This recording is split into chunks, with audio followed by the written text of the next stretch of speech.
Alright, hey guys, welcome back to one of these tutorials. So for this part 2 of basics and 2D player movement, we're going to be picking up where we left off, which is we were coding the new player script. Alright, so let's go into the new player script. I have it open already. And there were a couple things that I missed in the last video. So for the hurt function, if you need to recall what that is, it just basically takes away 1 from the health variable that the player has, which is 100, each time the boundaries are hit. So it'll basically hurt it whenever it hits the boundaries. We want to make the hurt function public. That's gonna look like this.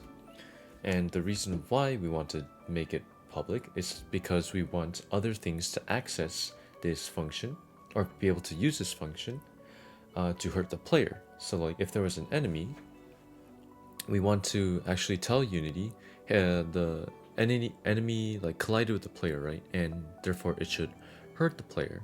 Unity, can you update the health variable to show that we actually hurt the player? You know, like it's kind of like communication across the whole board. But for check boundaries, we don't want other things to really use that, right? Because it's really just only for the player. So what we want to change this to is private. Private will just restrict anything or restrict whatever things that can access or use the check boundaries function to just the new player or whatever thing that this script is attached to. Alright, so with that, we can just save that out and just let it load. And with that, that's pretty much it. Okay, don't worry about the red signs for now. Okay, so that's basically basics done, and let's actually get into, making the 2D player movement. Alright, so stay with me here. We're going to first delete the square. That's totally fine because there's not really anything on it. This is not going to delete the new player script because the new player script is going to be right here, all snug and cozy. So we can just delete this, right click, delete, and bam, it's gone. Okay, so next we're going to install some packages so we can use the useful tools that those packages contain.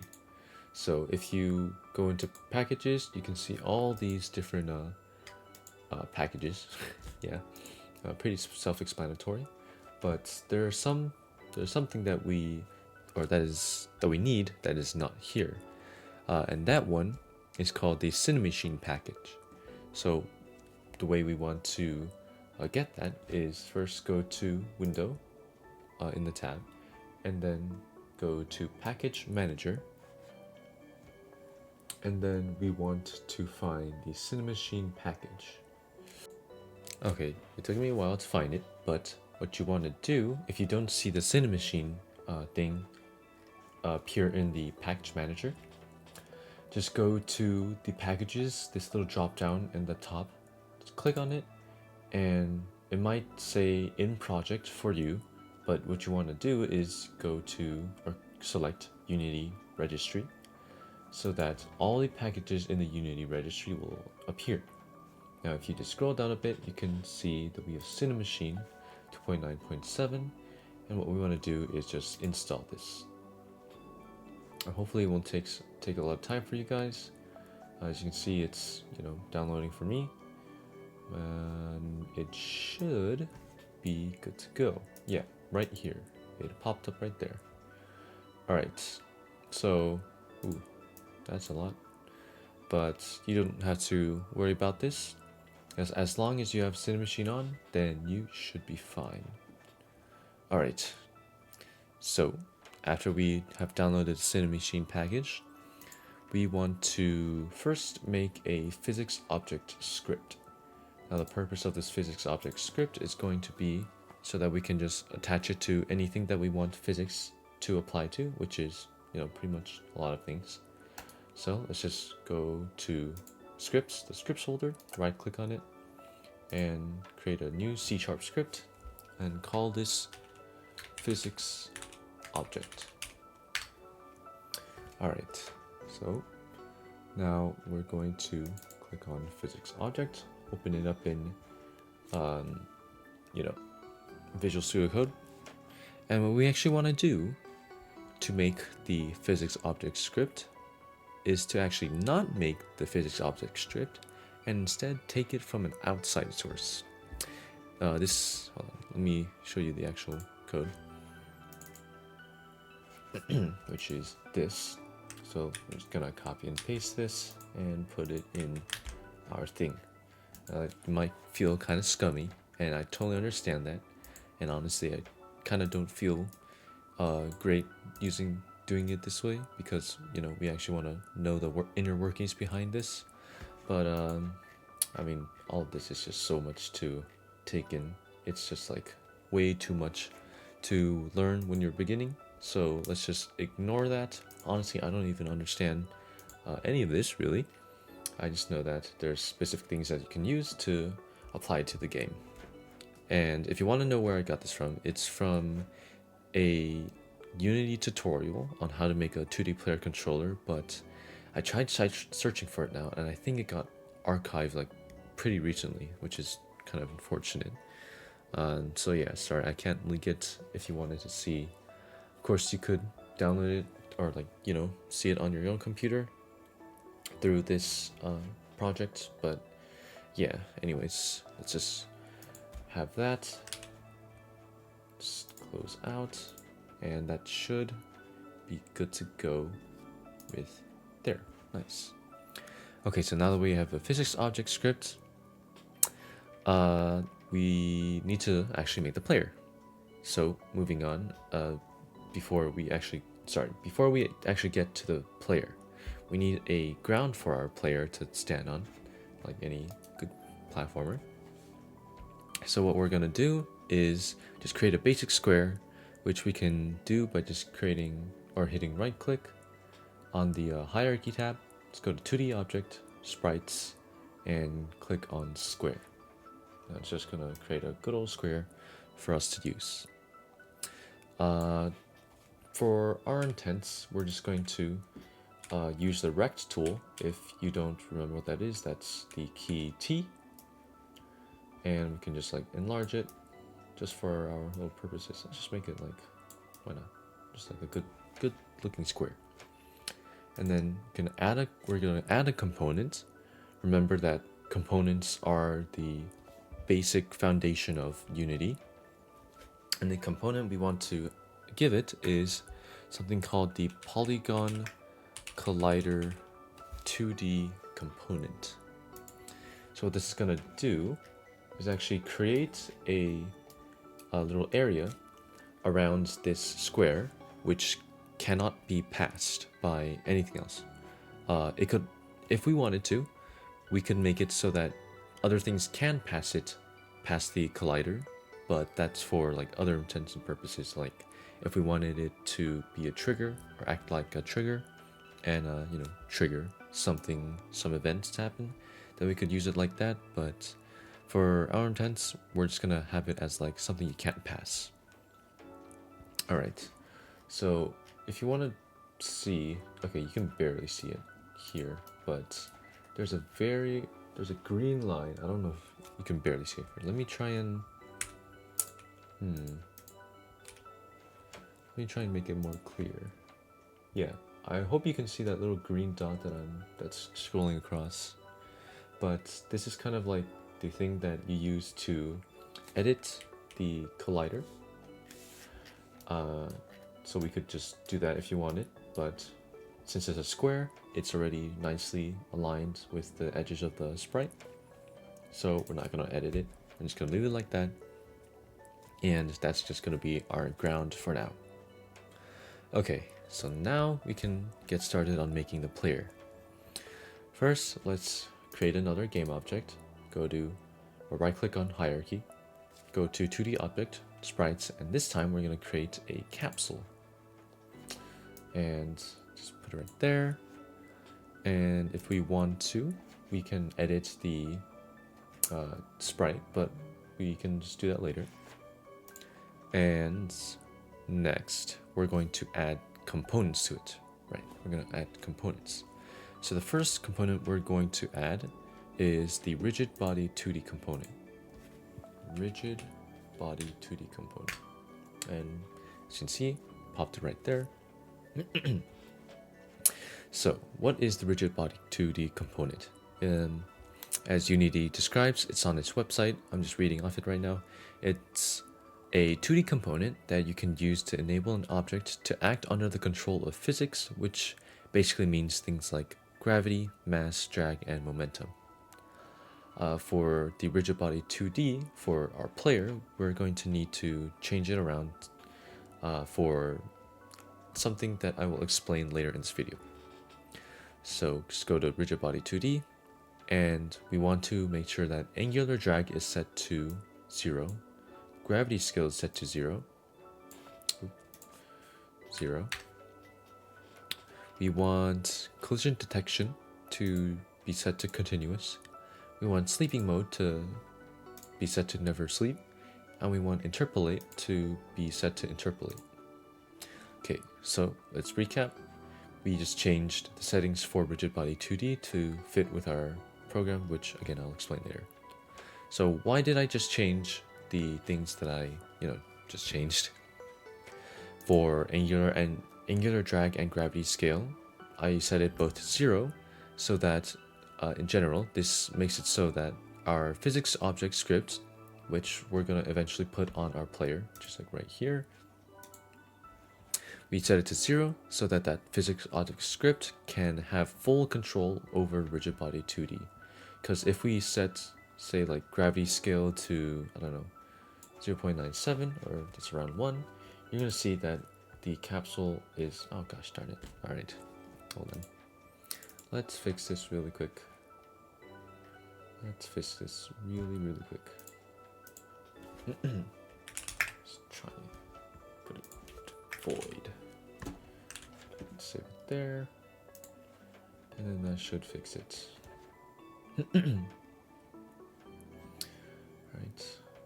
Alright, there we go. Okay, sorry about that. So as I was saying, if we set that gravity scale to a number, then you can see that the capsule just fell through, and you can see it's still going all the way down. Yeah, it goes really far. So we don't want that. We just want it to be still for now, because when we add the physics object, we're going to actually apply gravity to it, but that's later. Okay, so that's explaining angular drag and gravity scale and why I set it to 0. Why did I set collision detection to continuous? Well, it's kind of intuitive. So the player, if it's set to continuous for collision detection, the player will be continuously calculating if it's colliding with something. And the reason why we want that is because, we want it to always calculate if it's, touching something, so that we can actually make interactions be checked. And we don't want anything to miss the player, especially a player. We want, or excuse me, if we set it to discrete, then it would check at, discrete points, hence the name discrete. So that's why we set it to continuous. For sleeping mode, we set it to never sleep, because we want the rigid body of the player to always, be on. And we set interpolate to interpolate, so that we can base the player's position off on its previous position in previous frames. That probably made no sense, and honestly I'm just regurgitating whatever I found online. So I don't understand it yet, so that means I definitely can't explain it to you guys. So if you want, I would suggest going into the Unity manual to figure out what it actually means. But that's kind of like if you want. Okay, so that's the rigid body 2D done. Now let's go to add component and add another component called the capsule collider 2D component. This is similar to that polygon collider component we added to the square or the ground. But in this case, it's just shaped like a capsule. I think it's pretty self-explanatory here. No editing needed to be done here. And finally, we want to add the new player. Actually, not finally. Third, we want to add the new player script to our player. So let's just drag the new player script over and put it on the capsule. And as you can see, it's down here and it's all good to go. Okay, and well, actually, that was the last component. Sorry, realized we already have the sprite renderer, which is good. Okay, so now we have. If we just press play, we have. Just let it move for a second. We should have. Yep, this is good. Okay, so as you can see, it's not falling through because we set that gravity scale to 0. Now, if we want, we could set it to, or if we just increase it, you can see it's starting to move. But notice that it stopped when it hit the square. Now, the reason why is because those colliders are colliding with each other, and they're telling Unity that, hey, we can't pass each other, so just stay still for, or let us stay still for now. And that's exactly what's happening right here. Yeah. You can see that green line is interacting with the own green line. Oh, you can't see it really here, unfortunately, but you get the gist of it. We might have to edit that capsule because it's kind of a little blurry, but that's for later. Okay, so that's basic, like, collision stuff down, which is good, nice. So now, what are we going to do? Well, okay, now it's gonna sound really crazy, but we're actually going to go into our new player script, right? And look at all the work we've done. Look at all this beautiful work. And we're actually going to delete everything. Yeah, but I know you guys are kind of freaking out right now, but you'll see why after just a few minutes. Just trust me right now. So let's just delete all these variables, say goodbye to it. Right, everything in update, everything, this whole function right here, and then bam, all our hard work gone. But it has a purpose. So now we have this blank script now, right?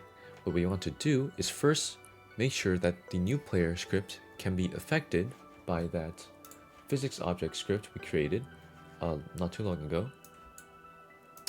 And the way we do this is by changing this mono behavior, this thing right here. Let me zoom in. This mono behavior, and deleting it, and instead putting physics object into it. Now what this is going to do is make this script be affected by the physics object script. So whenever we attach this new player script to the to just any game object, then it's going to be automatically affected by the new player script, but also the physics object script. Okay, so now we have that down. And now we're going to basically recreate that code we deleted, but to fit the physics object script instead. So we're going to code basic movement now, just like we did last time, but this time we're going to also code a jump, which is basically a necessity for platformers. Okay, so first let's create a variable called max speed. Now don't worry, I'm going to explain this, after I get everything down. So just follows through and, just copy down what I have, or if you're just watching for fun, that's okay too. So we're actually going to use target velocity equals 3, vector 3, 2. And then I'm going to get axis. Get axis horizontal, like we did last time in the code we deleted, times max speed to multiply it, and then close it off with semicolon, and then create an if statement that says if input dot get button down jump And if it's grounded, then we're going to set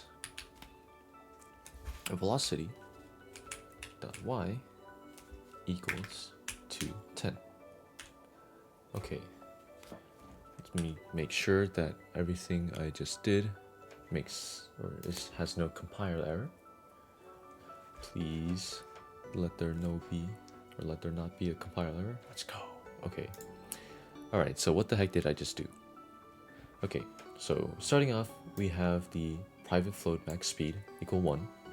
Now this should look pretty familiar since we kind of did a similar thing, but I think we called it a speed multiplier or something like that. So this is basically the same function as that variable.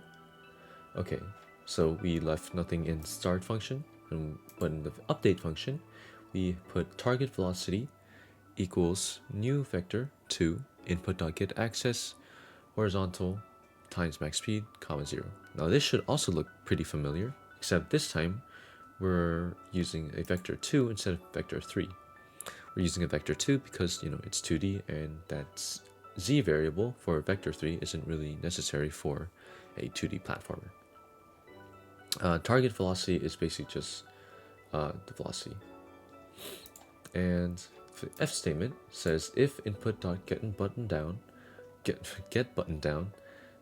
jump, so that's, in this case, it's space, and if the game object this script is attached to is grounded, which basically means if it's on the floor, then we're going to change velocity.y by 10, or make it equal to 10. Alright, so this, in summary, this is just coding the jump. Okay, so now with all of that out of the way, I'm going to go back in Unity and make sure we have the new player script attached, to the capsule. And if we press play, then just let it there. Okay, see, even though we have rigid body 2D, the gravity scale set to 0, it fell down because we set new player, or we let new player be affected by the physics object in this line right here. So that's why it falls. Okay, so if we press WASD or A and D, we can see that it's moving from this line right here, the target velocity equals new vector 2. And finally, to test the jump, let's see if it works. So now we actually have a jumping guy that can move right to left, left to right, and look at that. I think that's pretty cool. Alright, now if we just dive bomb off here, I think, yep, well, there he goes, yep. Anyways, that's basically it for this video. To recap, we just coded the player movement again, but in terms of the physics object script, which we definitely created. No, I'm just kidding. I ripped it off of the internet, but the internet is a great place because good artists can create on their own, but great artists steal. Yes. Okay, but don't plagiarize. I'm crediting it to Unity. Anyways, that's enough of my ramblings. Thank you for listening. Hopefully you guys learned something, and I will see you next meeting. Adios.